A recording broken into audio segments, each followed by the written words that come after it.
पहले से प्रथा चली आ रही है कि जो माता पिता अपने बड़े लड़के के साथ पक्षपात करते हैं, उनकी वैल्यू नहीं समझते हैं।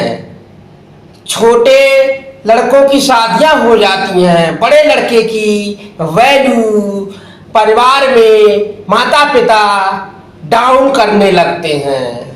उनको मालूम होना चाहिए कि पहले से प्रथा चली आई है कि जिन माता पिता ने बड़े लड़के के साथ छल कपट किया, उनको घर से निकाला या उनका हक छीन लिया या उनको परेशान किया, किसी तरह से उनकी वैल्यू को नहीं समझा।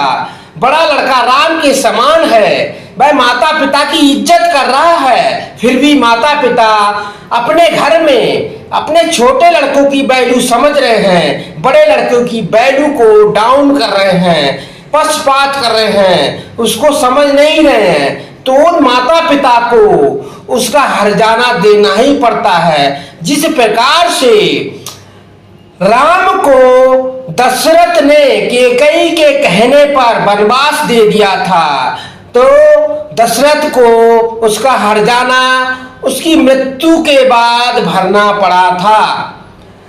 ये जैसे कर्म करोगे वैसा फल अवश्य मिलेगा। अगर माता पिता लड़कों में भेदभाव कर रहे हैं, अपने बच्चों में भेदभाव कर रहे हैं, तो उनका हर्जाना अवश्य उनको देना पड़ेगा।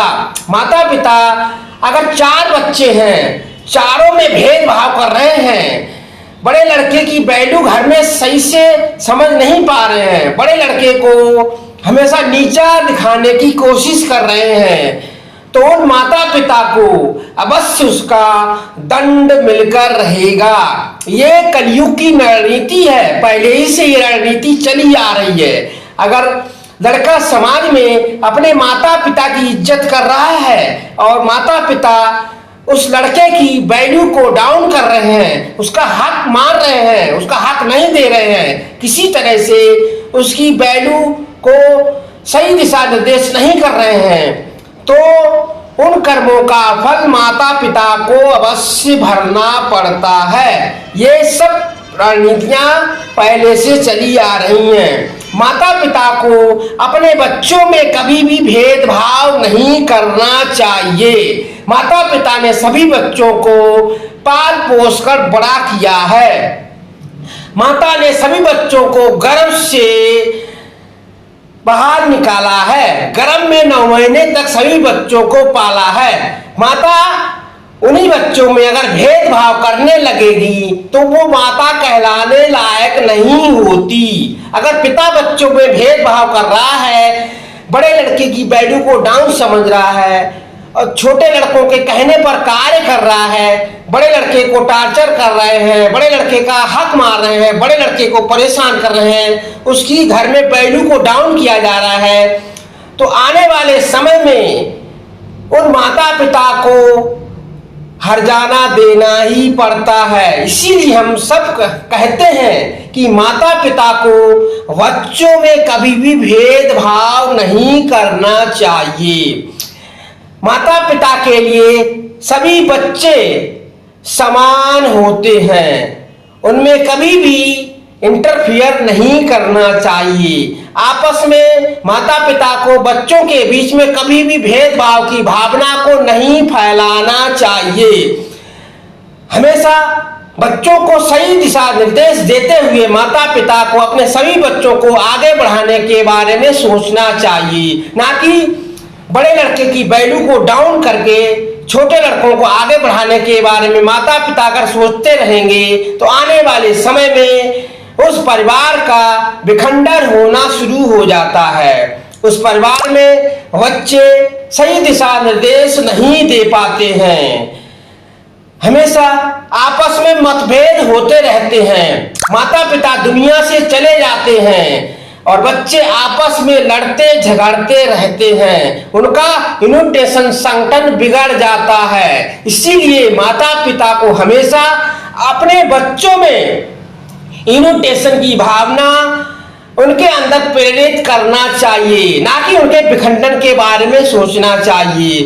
जो बच्चों का हक बनता है उनको बैठकर सभी बच्चों को, माता पिता को एडवाइज करना चाहिए, सलाह देना चाहिए और आपस में इन्विटेशन बनाकर रहने के लिए वाध्य करना चाहिए। वही माता पिता वास्तव में माता पिता माने जाते हैं। जो माता पिता बच्चों में भेदभाव कर रहे हैं, बच्चों में डिफरेंशिएशन की भावनाएं पैदा कर रहे हैं, एक दूसरे को दूर कर रहे हैं, उन बड़े लड़के से बात करना नहीं चाह रहे हैं, वो माता पिता कहलाने लायक नहीं होते हैं। जो छोटे लड़कों के कहने पर काम करते हैं, बड़े लड़के की वैल्यू घर में नहीं समझते हैं, तो उस घर में हमेशा विखंडन की भावनाओं का समावेश हो जाता है। इसीलिए माता पिता, सभी माता पिताओं से हम यही कहेंगे कि आपका फर्ज बनता है, अगर आपके 4 बेटे हैं तो आपको चारों बेटों के बीच में कभी भी मतभेद की भावना को नहीं लाना चाहिए। आपके लिए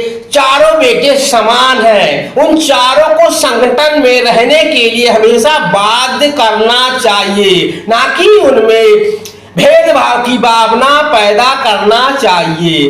अगर आप भेदभाव की भावना पैदा करते रहेंगे, उन चारों लोगों को आपस में लड़ाने की कोशिश करते रहेंगे, तो आने वाले समय में आपको ही वृद्धाश्रम जाने की नौबत आ सकती है।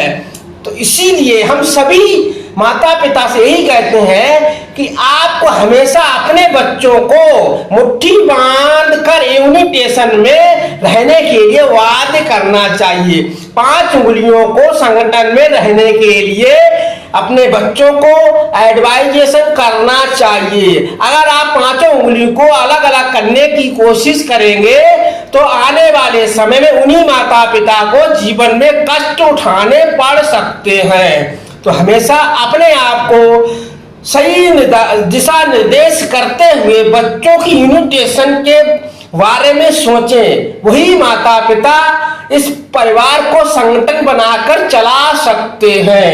हमेशा अपने बच्चों में कभी भी भेदभाव की भावना को किसी भी माता पिता को प्रकट नहीं करना चाहिए। जो उनका हक बनता है उनको सही दिशा निर्देश देते हुए बैठकर सभी बच्चों को एडवाइजेशन करते हुए उन्हें समझाना चाहिए।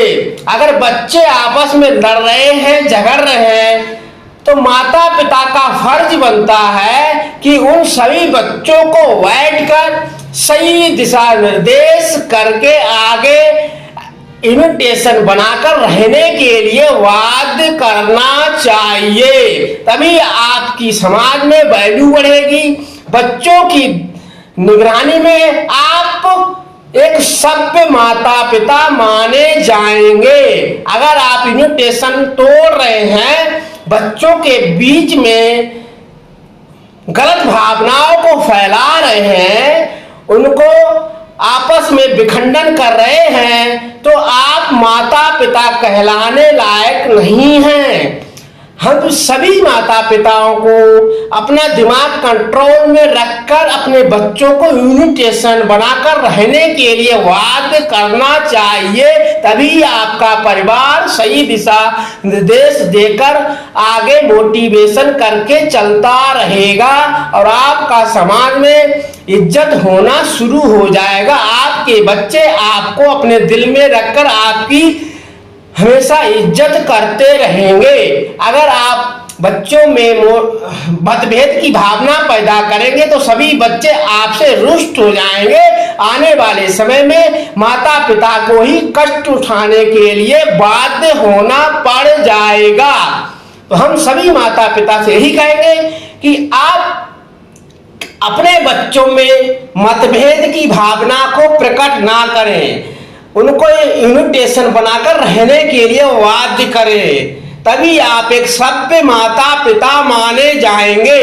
अगर आप बच्चों का विखंडन कर रहे हैं, बच्चों को आपस में लड़ा रहे हैं, उनका हक मार रहे हैं, बड़े लड़के का हक मार कर गायब कर रहे हैं, छोटे लड़कों को आगे बढ़ा रहे हैं, या बच्चों में मतभेद की भावना प्रकट कर रहे हैं, बच्चों में एक दूसरे के प्रति बुराइयां कर रहे हैं, तो आप माता पिता कहलाने लायक नहीं हैं। अगर ऐसी भावना माता पिता की रहेगी तो उन माता पिता को उनके जीवन में बहुत ज्यादा कष्ट आने की संभावना हो सकती है। वीडियो अच्छा लगा हो तो आप आगे शेयर करें।